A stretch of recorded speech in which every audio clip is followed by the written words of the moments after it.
Hello everyone, this is TheMagiBum here, and I'm going to be bringing you... I'm going to be bringing you another StarCraft 2 commentary. And this one's going to be about... a Terran versus Zerg, I guess. And it's going to be played on the Antigua Shipyard. The Terran player spawning in the top right, well, not top right, I guess center right, is Hades, one of the Greek gods or whatever. And the person spawning on the top left, it says Ditto, is TheMagiBum. So, yeah, it looks like it's going to be a Terran versus Zerg, and this guy's already got kind of weird thing, he's like spelling response wrong. Seems like he's not being very nice, and hey, I'm just going to ignore him, you know. Anyway, so Terran versus Zerg on this map, it usually revolves around Terran getting a fast expand and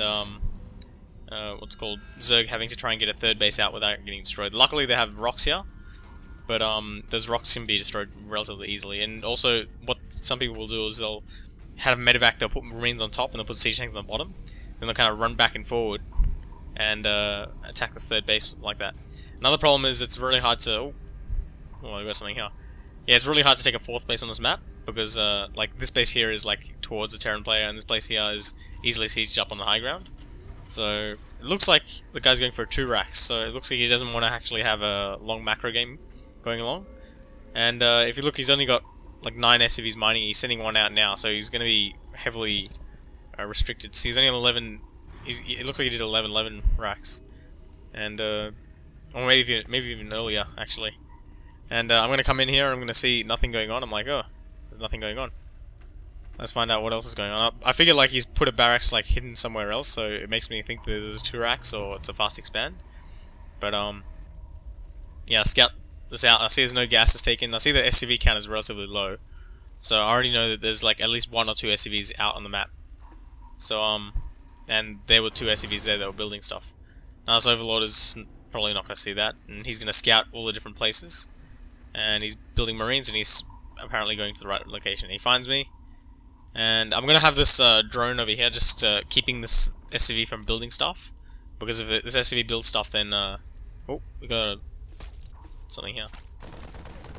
Oh, is he going to die? Is he going to die? Yeah, he's going to die. Oh. So I lost 1 drone already, and he's going to start building bunkers, which is going to be a bit sad. I got an Overlord here so I can see these bunkers being built. He's got 2 bunkers being built, so all of a sudden all the drones come off except for 2. And I'm going to build 2 lings because I can only afford 2 lings. Well, actually, no, that's not true. I can afford more, I just don't have the supply for that. So I end up target firing 1 of those, and now I'm going to be splitting up my drones a bit more. So, yeah, now it comes down to Micro. He's got 3 marines, and I've actually gotten each of these marines targeted by a certain amount of drones, and I've got the Zerglings on the way, so I'm just going to A-move with these Zerglings and these drones. Now, I've trapped these marines, and most of these marines are dead, and he hasn't been... Oh, he's been building more, I guess, so that's alright. But, now the Zerglings are out. I saved most of my drones. If we look at the work count, it's 11 to 12. So, I'm behind a little bit, but, he hasn't got a wall off yet, and both of his barracks are in the middle of the map, so he's going to be in a bit of trouble. So, this is kind of weird. There's like an Overlord right here. But, yeah, it looks like I built a bunch more lings just in case he had a follow-up, but, yeah, no, he's not building any more SCVs, which is kind of weird. He's got an orbital command. He should have really gotten this on earlier, just because you can get meals, and meals like have so much more of a good positive towards your economy, I guess. So it looks like he's going to form a wall. He's going to have these marines go into the bunker as soon as the bunker's done, and I've got about 10 Zerglings here, and I'm going to be seeing if I can do some damage. But unfortunately, he's got a wall up already, and that's kind of sad. And I think I lose 2 marines, 2 Zerglings there already, and I lose another one there, but he loses 2 marines there, so it's not the worst thing in the world. And I think I'll also see these barracks floating away, so I'm like, oh, okay, I guess I know what he's doing. So, like, now he's got to play catch-up, because he's, like, he's way behind on the SCV count. Like, he's only now starting to build SCVs again, whereas I've got my drones on the way. I've also got 2 spine crawlers here, so I'm really safe. I don't even have to take gas anytime soon, I can just drone up. And, I figure this is what his follow-up is going to be, just because he's been mining minerals for so long. He needs to take a second base. Otherwise, he's just going to build like 3 or 4 barracks and then go for an all-in. And if he does do that, I've already got 2 spine crawlers, so all I have to do is defend that with lings and queens, And I should have about, I think I was going for a 4-queen build, maybe, I don't know, I'm taking a guess now, but I don't know. So now my goal is to drone up these bases till they're saturated enough, and once they're saturated I'm going to take a third base. So I move these spine crawlers close to the ramp, because that way they'll get a few pokes in before the Marines actually can see him. And looks like he's scanning here. This is really bad by him having to scan like this, just because he needs all the economy he can get to be able to, like, I don't know, build Marines, build more barracks, get an engineering bay up to get upgrades and stuff like that. So he's really far behind at this point in time. And the only consolation is that I don't have any overlords near here. Like, I have an overlord here, which is kind of weird, but like, I don't have any overlords near here to scout what he's doing, so he could technically do something that's like really risky, like maybe a 3 command center build or something like that, and just play defensive, and he might like come out ahead on that. But I think he can't be complacent at this moment, because he is behind and he has to do some damage. And you can see, like, the drone count is like ridiculously in favor of me now. You see my economy is better than him, and he actually hasn't put mules down yet because he had to scan me before. So yeah, as long as I macro well, I should be doing alright. I think I'm gonna get I got my second gas now, probably because I've got tons of minerals and I got on my third base out now. This is another key thing that I like to do. I like to put zerglings at the Zelnaga Tower, and I also put one over here, because if you notice, the Zelnaga Tower only goes up to about there. So technically Marines could come through this area here and I still won't see them.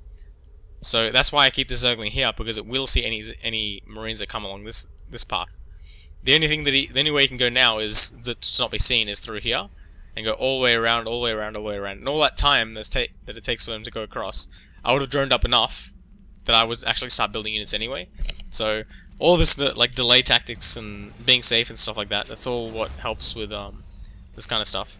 So now he's getting what looks like siege tanks now. Now is he gonna get siege mode too? He doesn't. I don't think he has the gas yet for it. No, he doesn't. So he's stuck on 2 barracks. He hasn't even started stim yet, and I've got my lair halfway done. I've got Baneling Nest just for safety. Although these spine crawlers are pretty much as safe as they need to be. I've got Zergling Speed out now, so I can do whatever I want. And my third base is almost completed. And it's probably going to pop right now. Pop! So, yeah, now he's going to get a couple of bunkers out. Like, at this moment, he is really far behind. You look at the work account, and you can just see how horrible it is for him. Like, I've got all 4 gas guys going. He's only, like, just starting his second base now. He, like, started mining it. He's actually missed a mule as well, which is kind of bad. Like, I didn't even notice that. But, like, he's going to be playing very defensively. He's going to be, I don't know, just doing his thing. And, yeah, like, the only way he can really come back from this is if he does significant damage. So, such as if he takes out this base here, or if he, like, destroys an entire army without taking that much damage. But, at the moment, like, see, I'm getting my double Evo chambers now, I'm getting a Spire. Oh, I guess I'm going for a Spire now. I was actually doing, I usually like to go for Infestor play, because it's really powerful against Marines. And people usually go mass Marines and few siege tanks nowadays. So, I have a Zergling here as well to see when he moves out, and he's moving out now. This is a relatively paltry army, like, it's a paltry sum of units, I guess. So I guess if we look at the unit count, I'm going to be building Zerglings. The thing is, my Spire is almost done. This is a good time to push out right before my Spire is done. Because you can see I've spent all my minerals to try and defend, and now I have no minerals to build Mutalisks. So, and Mutalisks aren't going to be that effective in this engagement, so there's no point in me building those. But you can see I've got enough gas to get Banelings out. I've got enough Zerglings to be happy.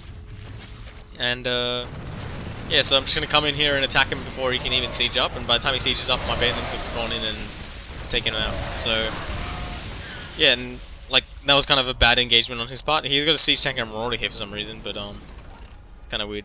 So he's going to be moving down here for some reason, which is a bit strange. But he's got a full wall-in. Yeah, now he has a full wall-in, and he has 2 bunkers here, so he can play defensively if he has to. But yeah, let's see. We got +1/+1 on the way. Does he have +1 at all? Does he even have an engineering bay? I don't think he does. No, he doesn't. And he only has 2 barracks too. This is weird. He's like, I don't think this guy's actually a very good player, just because he's like see, he's getting a third base out now. This is not the right thing to do. Like, especially when you lose an army like that, you got to play incredibly defensive, because when you push out like that, you force Zerglings out of the opponent. You force attacking units out of the opponent. So when you do that, you have to, you have to play defensively after that. So you can see Baneling's just going to roll in and kill everything. All these SCVs, not the right thing to do. So now all these Zerglings are going to go to work, but there's a whole bunch of siege tank on the high ground, siege tank on the low ground. So do I actually save anything? I saved one Zergling while outside. Should just run it. Should just killed a whole bunch of stuff. Would have been a lot better that way. But yeah, he's got, the good thing is that he's got third base out. He's got 3 barracks on the way, so at least he's ramping up his production. But his wall is completely open, and if we look at, I've actually got 17 meters on the way, which is kind of ridiculous. I've been like macroing really poorly, but once you get metelisks out, the good thing is they take up so much resources that it's easy to use up your resources with that. So yeah, we're just gonna see a whole bunch of metelisks come in. Like, he does have a few marines. Oh. He has a few marines, but it's nowhere near enough to be able to defend himself. The good thing is he has a whole bunch of barracks finishing up, so if he can start producing out of that before I attack. But he's probably not going to be able to do that. Plus, I think he got stim though, so that's alright, but all these missiles are just going to come in here uncontested. He's going to, like, I'm going to be able to destroy all these SCVs and have a field day with all these, yeah, so he's just going to GG because it's like, yeah, metelisks are going to clean up everything. He's only got a fair few, like a few marines. If he builds like 3 more out of these and 3 more out of these, he'll have 6 marines more. 6 plus this, he should be able to defend with that, but even then, like, I can just kind of kill that off and camp his thing and then attack him. Plus he was taking a 3rd base, and that's pretty greedy, especially when you're behind like that. So, yeah, anyway, thanks for watching this, guys. This was like, it's kind of a weird game. I think I'll show you guys another game where I versed a slightly better player, because, yeah, it just seemed like it seems like he 2-raxes to get into the league that I'm in, and like, otherwise he, in a straight up macro game, probably wouldn't be that good against me. But yeah, anyway, thanks for watching, guys, and I'll see you later.